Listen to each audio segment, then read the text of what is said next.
नमस्कार दोस्तों, मैं आप सबका उन्नति एस्ट्रोवाला के YouTube चैनल पर हार्दिक स्वागत करता हूं। आज ट्यूसडे यानी मंगलवार को मैं हर रोज रात 8 से 9 बजे तक जूम ऐप के ऊपर लाइव रहता हूं। लेकिन आज किसी कारणवश मैं ये लाइव सेशन नहीं कर पाऊंगा। इसीलिए ये दोपहर के समय जो मेरे सोशल साइट पे या मेरे को व्हाट्सएप आए हुए थे, उन क्वेश्चनों का मैं कुछ क्वेश्चनों का पूरे तो नहीं कर पा रहा हूँ। आज मैं 5 डिफरेंट चार्ट्स के ऊपर बात करूँगा, वो रिकॉर्ड कर रहा हूँ और आपको 8 बजे ये रिकॉर्डेड फॉर्म में मिलेगा। उसके लिए मैं माफ़ी चाहता हूँ। लेकिन जो बाकी और मेरे पास पाइपलाइन में क्वेश्चन है, वो उन सब का समय आने पर अगले मंगलवार तक या जैसे भी और क्वेश्चन होंगे मैं सबका उत्तर दूंगा। ये मेरा, अगर कोई मुझसे पूछता है कोई क्वेश्चन है, उसका जवाब मैं मंगलवार के दिन जरूर देता हूँ। तो दोस्तों, आप ये YouTube चैनल देखते रहिए, सब्सक्राइब कर लीजिए इसको और अपने दोस्तों को भी बताइए इसके बारे में। और मैं यही कह सकता हूं कि मैं कोशिश करूंगा, जो भी आप मुझसे एक क्वेश्चन पूछते हैं, तो चार्ट का एनालिसिस नहीं कर सकता हूं। चार्ट के एनालिसिस के मैं फिर कह रहा हूं कि मैं चार्जेस लेता हूं। वो चार्जेस देने पे आप पूरा चार्ट एनालिसिस भी करा सकते हैं। लेकिन एक वादे के अनुसार, एक प्रॉमिस के अनुसार, हर मंगलवार ये मीटिंग आईडी रहता है, ये पासवर्ड रहता है, यानी मीटिंग आईडी जूम ऐप के ऊपर एक मीटिंग आईडी चाहिए आपको लॉगिन करने के लिए, मेरे से रात 8 से 9 बजे इंटरेक्शन करने के लिए। उसके लिए एक पासवर्ड चाहिए, ये यहाँ पर इंफॉर्मेशन लिखी हुई है। तो ये हर मंगलवार रहता है और मेरे हर वीडियो में मैं इसके बारे में बताता भी हूँ। और ये मेरे 2 फोन नंबर हैं जिन पर आप अपने क्वेश्चन मुझे एडवांस में व्हाट्सएप कर सकते हैं, आपके पर्सन के साथ कि आप क्या चाहते हैं। इसके साथ यही है कि जो आप अपनी बर्थ डिटेल भेजें, उसके साथ अपनी क्वालिफिकेशन, अगर आप मैरिड हैं तो डेट ऑफ मैरिज अवश्य लिखें। तो दोस्तों, और ना आगे बात करते हुए मैं सेशन स्टार्ट करता हूं। और सेशन से पहले मैं प्रेयर करता हूं ताकि मैं किसी के भी चार्ट को पढ़ते टाइम कोई गलती ना कर सकूं। तो पहले प्रेयर। ओम गुरुवर ब्रह्मा गुरुवर विष्णु गुरुवर देवो महेश्वरा, गुरुवर साक्षात परम ब्रह्म तस्मै श्री गुरुवे नमः। ब्रह्मा मुरारी त्रिप्रांतकारी भानु शशि भूमि सुतो, गुरुश्च गुरुश्च शुक्र शनि राहु केतवे, सर्वे ग्रह शांतिकरा भवन्तु। या देवी सर्वभूतेषु मातृत्वेन संस्थिता, नमस्तस्यै नमस्तस्यै नमस्तस्यै नमो नमः। सभी गुरुओं को प्रणाम।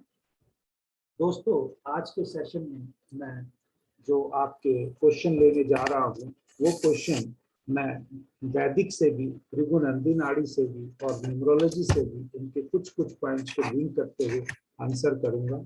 केपी का इसलिए नहीं कर पाऊंगा क्योंकि केपी के लिए मुझे अलग से वो सॉफ्टवेयर पे जाके नक्षत्र के साथ उसका सब लॉर्ड वगैरह सब चेक करना पड़ता है, तो इसलिए। लेकिन केपी भी कुछ रूल है, वो हो सकता है कि मैं आंसर देते हुए डायरेक्टली और इनडायरेक्टली किसी एक चार्ट पे लगाऊं।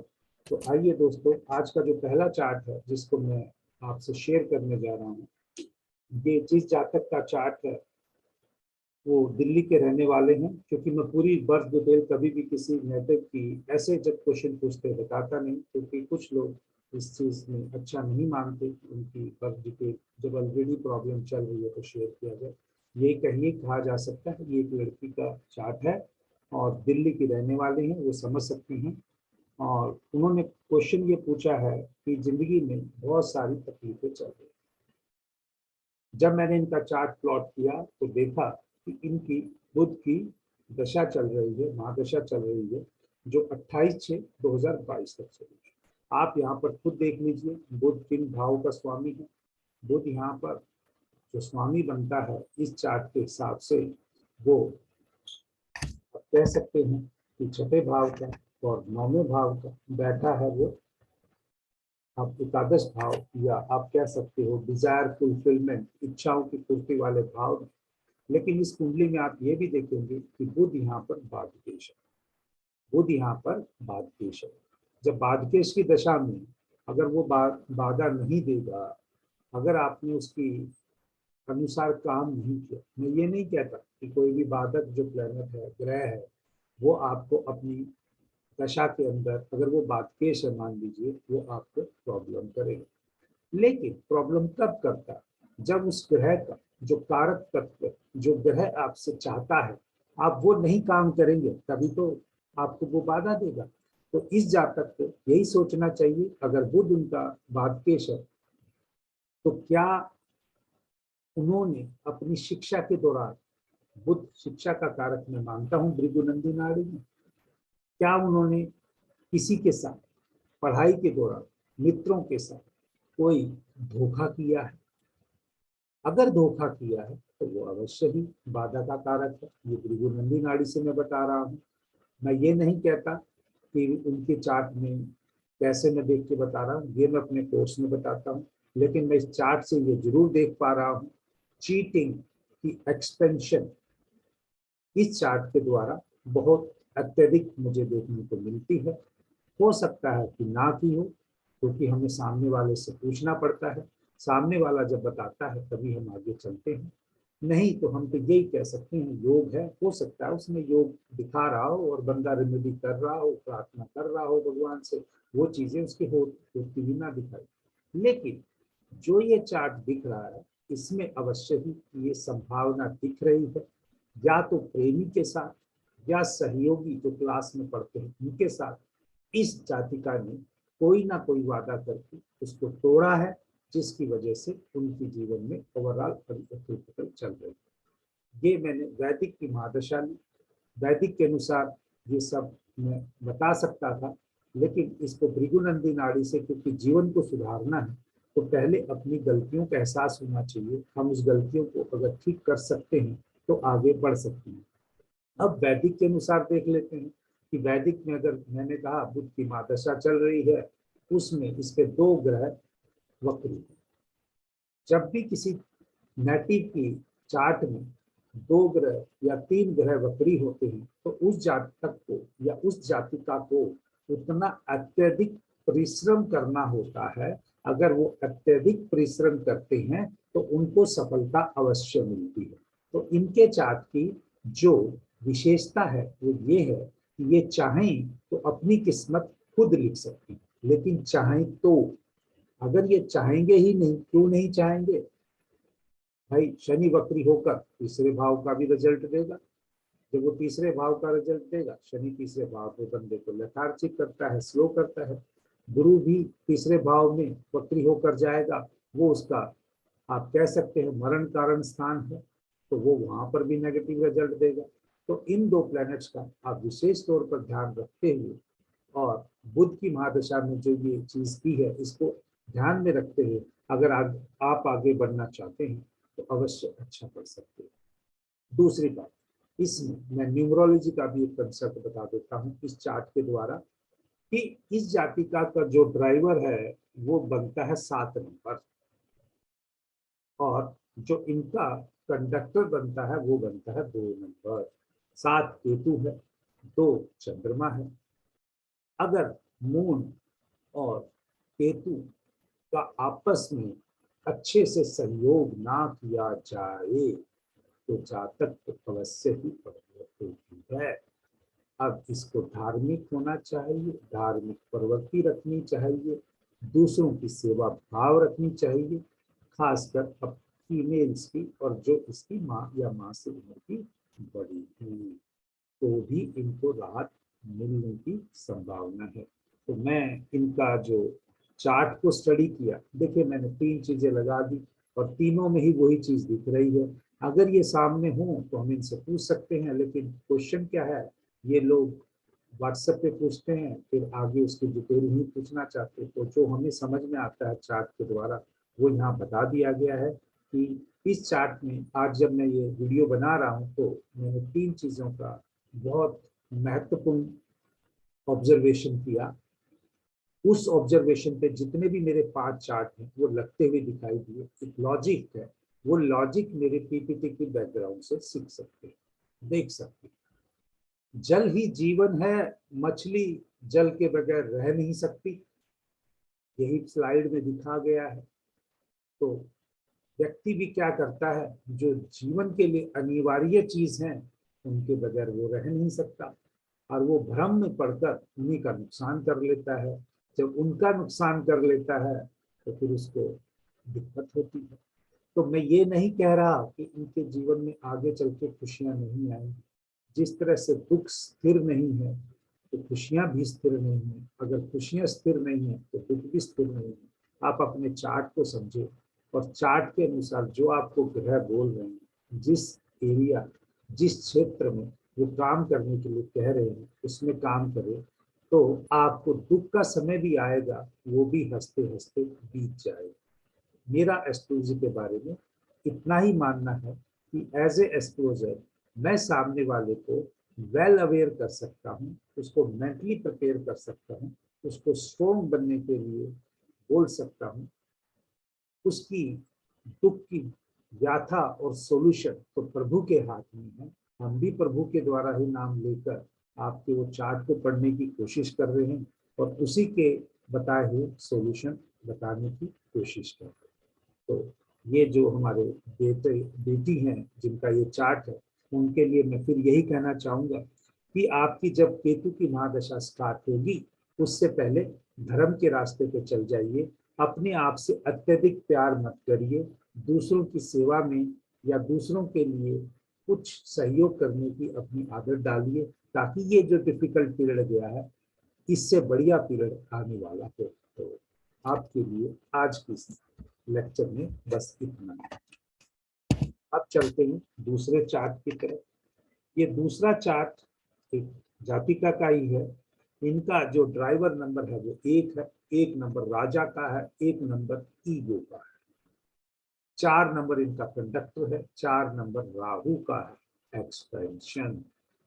अब इनकी पहली मैरिज में किसने गड़बड़ की, क्या गड़बड़ हुई, उसके ऊपर नहीं जाता हूं मैं, क्योंकि आजकल नेगेटिविटी से सोशल साइट भरे हुए हैं। हर कोई अपनी जिंदगी में अपने आप को अच्छा समझता है, मैं भी अपने आप को अच्छा समझता हूँ। मैं भी हो सकता है दूसरे के बारे में ना बात करता हूँ, लेकिन जो मैं यहाँ कहने जा रहा हूँ उसका तर्क ये है कि 1 नंबर वाला राजा के समान होता है। वो तकरीबन दूसरों के साथ एडजस्टमेंट नहीं करता, और लाइफ का जो पहिया है वो बगैर एडजस्टमेंट के नहीं चलता। दूसरा नंबर 4 राहु का है। राहु को हम तभी अच्छे से यूज कर सकते हैं जब हम अपनी ईगो को थोड़ा सा नीचे करें, नहीं तो राहु ईगो की एक्सपेंशन देगा। अगर आपको नेम फेम के साथ जीना है, थोड़ी एडजस्टमेंट करके चलिए, राहु आपको नेम फेम की जरूर इच्छा या आपको एक प्लेटफॉर्म देगा जहां पे आप सब कुछ कमा सकते हैं। ये था न्यूमरोलॉजी के द्वारा। अब चलते हैं इनकी भी वैदिक के हिसाब से मैं बताता हूँ। शुक्र की महादशा चल रही है, शुक्र की महादशा में ही शादी हुई होगी, और उसी महादशा में इनका एक बच्चा भी है जो अंदाजन 4.5-5 साल का होगा। और पति से अब बन नहीं रही, पति अब खर्चा पानी भी नहीं दे रहा, केस चल रहा है शायद उसमें इनको, मतलब हो गया है इनका केस, मतलब मान लीजिए अगर इस ये अलग चार्ट है, इनका डाइवोर्स हो गया है तो इनका बच्चा नहीं है, वो सॉरी मैं दूसरे से कंफ्यूज कर गया, ये मैं माफी चाहूंगा। इनका डाइवोर्स हो गया है शादी के तुरंत बाद, शादी के कुछ महीने बाद इनका डाइवोर्स हो गया है, तो मैं माफी चाहूंगा, फिर मैं दोबारा करेक्ट कर रहा हूँ। एक अलग चार्ट है जिसकी ओवरलैपिंग के हिसाब से मैंने ये बता दिया, बट इन जातिका का कोई बच्चा नहीं है, इनकी शादी हुई है। शादी के 2 महीने के अंदर ही इनका कहना है कि पति की प्रॉब्लम की वजह से जो भी उनको मैनुअल प्रॉब्लम रही होगी या उन्होंने छुपाने की कोशिश की होगी, इस वजह से इनका डाइवोर्स हो गया है, and now she wants to remarry. तो अभी मैं यही कहना चाहता हूँ, शुक्र की महादशा चल रही है, इसमें इनका जो है डाइवोर्स हो गया है, और इनकी 27/10/2022 तक चलेगी। उसके बाद सूर्य की महादशा आएगी, सूर्य की महादशा में अवश्य आपका घर बसेगा, लेकिन आप उस घर को बसाने के लिए अगर अपने आप को अच्छा करना चाहते हैं तो अभी से आप कुछ केतु की रेमेडी शुरू कर दीजिए। अगर डिटेल में आप अपना चार्ट एनालिसिस करना चाहते हैं तो हमसे मिल सकते हैं। दूसरी बात कि अगर कुंडली में योग है कि आपको तलाक होना है, कुंडली में भृगुनंदी नाड़ी से ये योग मुझे क्लियर कट दिख रहा है। तो क्या तलाक ना करके इसका कोई और सॉल्यूशन निकल सकता था? अगर ये जल्दबाजी ना करते तो अवश्य निकल सकता। तो मैं इतना ही कहना चाहूंगा, लेकिन उसके लिए एफर्ट करना पड़ता है। जैसे अगर शादी तोड़ने के लिए एफर्ट किया है, ऐसे ही शादी को बचाने के लिए एफर्ट करना पड़ता है। और बीइंग एन एस्ट्रोलॉजर, या धर्म की बात करें या अपने कर्म की बात करें, तो मेरा पहला कर्म एस्ट्रोलॉजी में यही है कि शादी अंत तक हमें बचाने की कोशिश करनी चाहिए। क्योंकि केतु एक शादी की गांठ भी है, और केतु एक डाइवोर्स में भी रोल प्ले कर रहा है। अगर हम उसका डाइवोर्स का रोल एक्टिवेट कर देते हैं, तो ये क्या गारंटी है कि आपको अगले जीवन में भी या अगले पार्टनर के साथ भी आपको अच्छा दे। तो पहले आप शादी बचाने की कोशिश करेंगे, और वो नहीं सफल होते हैं, तो मेरा ऐसा मानना है कि दूसरी बार शादी में केतु दिक्कत नहीं करते।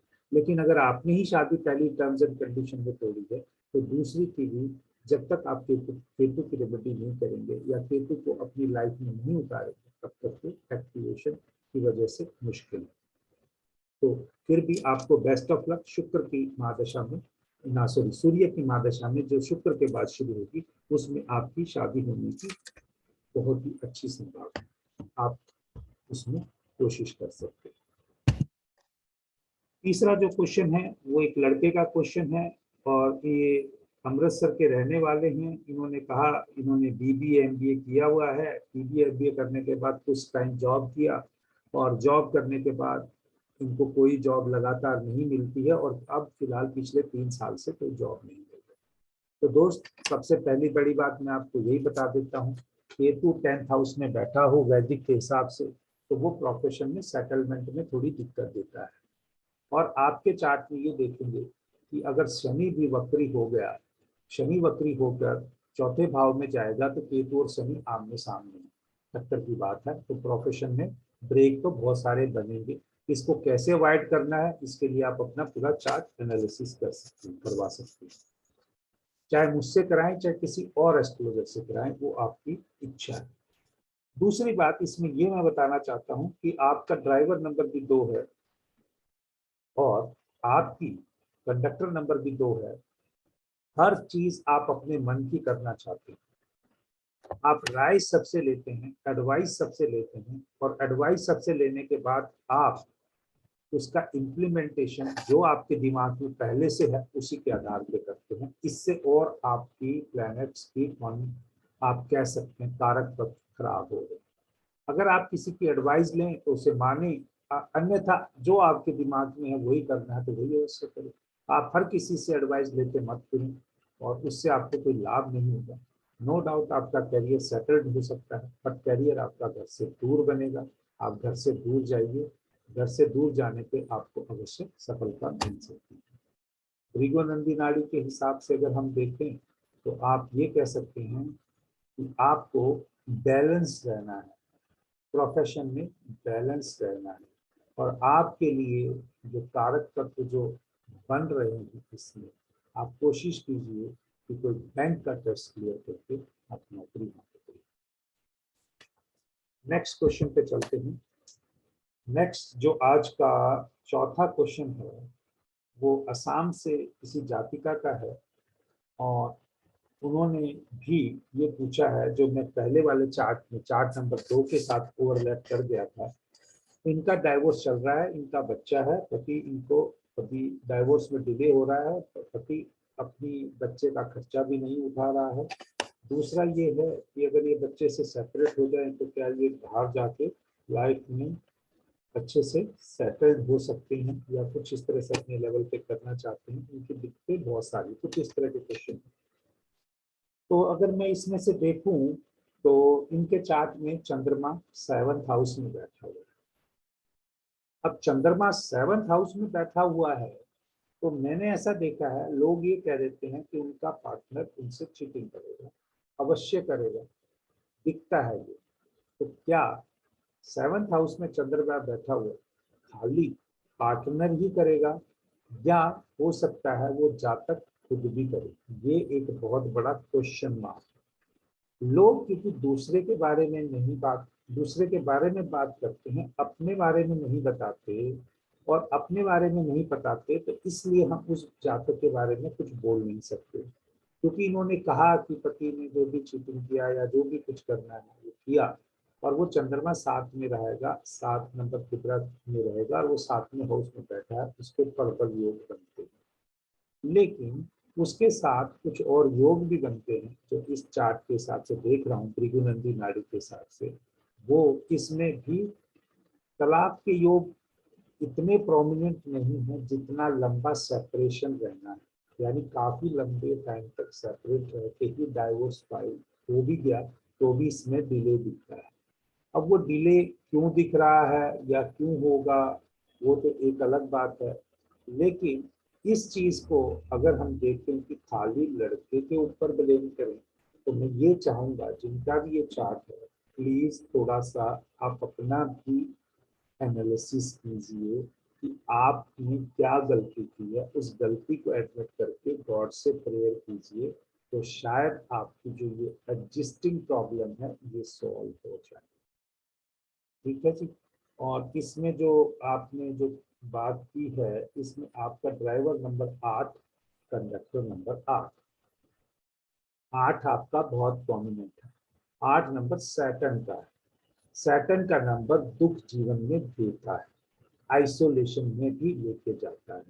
इसको आप शांत कर सकते हैं, इसको एक्टिवेट कर सकते हैं, इसका अच्छा योग कर सकते हैं जब आप अच्छी एजुकेशन प्राप्त करके उस एजुकेशन के द्वारा लोगों की सेवा करें। तो एक कारण तो ये बन सकता है। दूसरा कारण ये बन सकता है, कोई भी जो जॉब कर रहे हैं उसमें सेवा भाव की कोशिश कीजिए, या कोई जॉब प्राप्त करके उसमें दूसरों की सेवा करने की, यानी हेल्पिंग हैंड बन जाइए। और हेल्पिंग हैंड बनने से आपके दुख दर्द कम हो जाएंगे, लाइफ में स्टेबिलिटी भी बन जाएगी। तो नेक्स्ट चार्ट मैं लेने जा रहा हूँ, ये आज का 5वां, 1 2 3 4 5वां चार्ट है। जैसा मैंने कहा आज मैं 5 चार्ट ले पाऊंगा।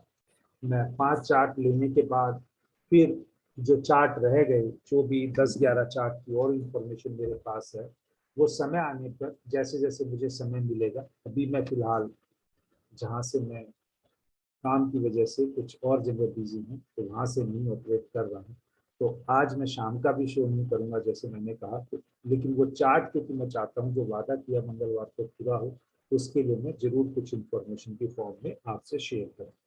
पहले वाला चार्ट लड़के का है, दूसरे वाला चार्ट लड़की का है। ये D9 चार्ट भी दोनों के हैं।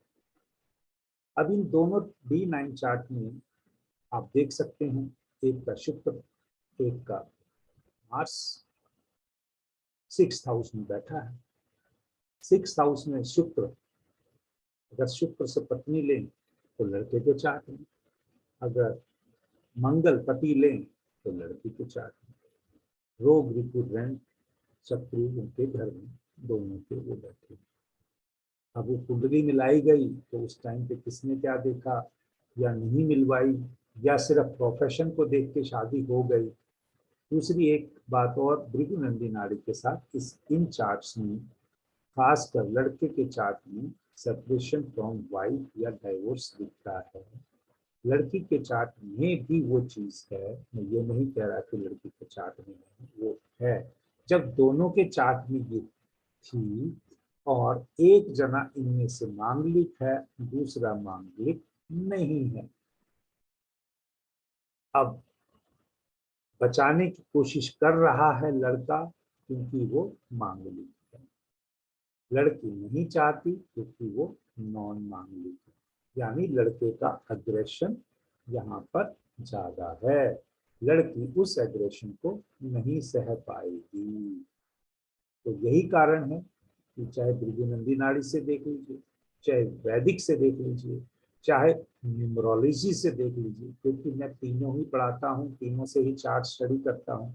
मेरे पास जिस एक चीज को लगाता हूँ मैं एक को ही लगा के देखता हूँ, मुझे उतने ही अच्छे रिजल्ट मिलते हैं। जैसे अगर मैं इसमें न्यूमरोलॉजी लगाऊं, अभी तो मैं चार्ट के बगैर बोल रहा हूँ, लड़के का जो कंडक्टर और ड्राइवर नंबर है वो 1 और 2, professionally very good, professionally very good.